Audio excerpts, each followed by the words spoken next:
Friends, இப்போ நீங்கள் இந்த அஃபிஷியலான நியூஸ் கிளிப்பை பார்த்துருப்பீங்க. இந்த அஃபிஷியல் நியூஸ் கிளிப் வச்சு பார்க்கும்போது ஒரு டிஸ்ட்ரிக்ட்க்கு அஃபிஷியலாகவே நமக்கு வந்து விடுமுறை அளிச்சிருக்காங்க அப்படின்றது மட்டும் தெரியுது.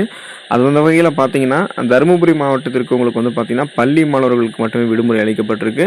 அதே போல் இன்னும் என்னென்ன மாவட்டங்களில் பரவலாக உங்களுக்கு கனமழை எச்சரிக்கை கொடுக்கப்பட்டிருக்கு, என்னென்ன மாவட்டங்களில் விடுமுறை அளிக்கிறதுக்கு சான்சஸ் இருக்குது, விளக்கமாக பார்ப்போவாங்க. அதை பற்றி பார்க்குறதுக்கு முன்னாடி நம்மளுடைய சேனலை மறக்காமல் சப்ஸ்கிரைப் பண்ணி பக்கத்தில் இருக்கக்கூடிய பெல் பட்டனையும் கிளிக் பண்ணி ஆல் அப்படின்ற ஆப்ஷனையும் செட் பண்ணி வச்சு சப்போர்ட் பண்ணுங்கள். கீழே டிஸ்கிரிப்ஷனில் வாட்ஸ்அப் சேனல் லிங்க் இருக்கும், அதில் ஜாயின் பண்ணிக்கோங்க. எல்லா அப்டேட்ஸும் உங்களுக்கு வந்து சேரும். குறிப்பாக பார்த்தீங்கன்னா, இப்போது தமிழகத்தில் வடகிழக்கு பருவமழை வந்து தீவிரமடைஞ்சிருக்கு. வடகிழக்கு பருவமழை காரணமாக நம்மளுடைய கடல் பகுதிகளில் மையம் கொண்டிருக்கக்கூடிய குறைந்த காற்றழுத்த தாழ்வு பகுதி வந்து பார்த்திங்கன்னா குறைந்த காற்றழுத்த தாழ்வு மண்டலமாக வலுப்பெற்றிருக்கு. அதனால தான் இன்றைக்கி வந்து பார்த்திங்கன்னா அக்டோபர் 20ஆம் தேதியில் ஆரம்பித்து தீபாவளிக்கு முன்னாடி ஆரம்பித்ததுலேருந்து அக்டோபர் 26ஆம் தேதி வரைக்கும், சொல்லப்போனால் அக்டோபர் 28 தேதி வரைக்குமே கனமழை வந்து இருக்கக்கூடும்னு சொல்லியிருக்காங்க. அந்த வகையில் தான் இன்றைக்கி அக்டோபர் 22ஆம் தேதி பல்வேறு மாவட்டங்களுக்கும் விடுமுறை அளிச்சிருக்காங்க.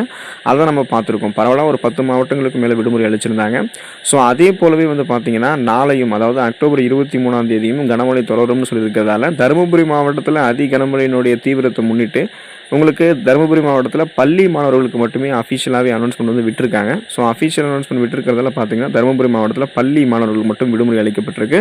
தருமபுரி மாவட்டத்தை தொடர்ந்து பல்வேறு மாவட்டங்களுமே வந்து பார்த்தீங்கன்னா ரெட் அலர்ட் கொடுத்துருக்காங்க, ஆரஞ்சு அலர்ட் கொடுத்துருக்காங்க. அதாவது மிக கனமழையில் ஆரம்பித்து அதி கனமழை வரைக்குமே, லேசான மழையில் ஆரம்பித்து அதி கனமழை வரைக்கும் இருக்குது.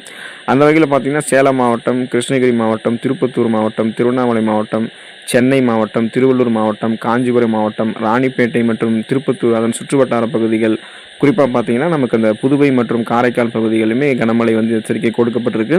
அதே போல் இந்த பக்கம் வந்தீங்கன்னா நீலகிரி, ஈரோடு இந்த மாதிரி மாவட்டங்களையும், கள்ளக்குறிச்சி, விழுப்புரம் மாவட்டங்களிலுமே கனமழைக்கான எச்சரிக்கை வந்து கொடுக்கப்பட்டதாக இருக்குது. கிட்டத்தட்ட வந்து பார்த்தீங்கன்னா தமிழகத்தில் 23 மாவட்டங்களுக்கு மேலாக தீவிரமாக இருக்கக்கூடிய அதி கனமழை எச்சரிக்கை வந்து கொடுக்கப்பட்டிருக்கு. அந்த வகையில் ஒரு டிஸ்ட்ரிக்ட் வந்து அஃபிஷியல் அனௌன்ஸ் பண்ணி விட்டுருக்காங்க. தருமபுரி மாவட்டத்திற்கு பள்ளி மற்றும் கல்லூரி மாணவர்களுக்கு விடுமுறை கிடையாது, பள்ளி மாணவர்களுக்கு மட்டும்தான் விடுமுறை அளிச்சிருக்காங்க. ஸோ கல்லூரி மாணவர்களுக்கும் விடுமுறை அப்படின்னு நினச்சிக்காதீங்க.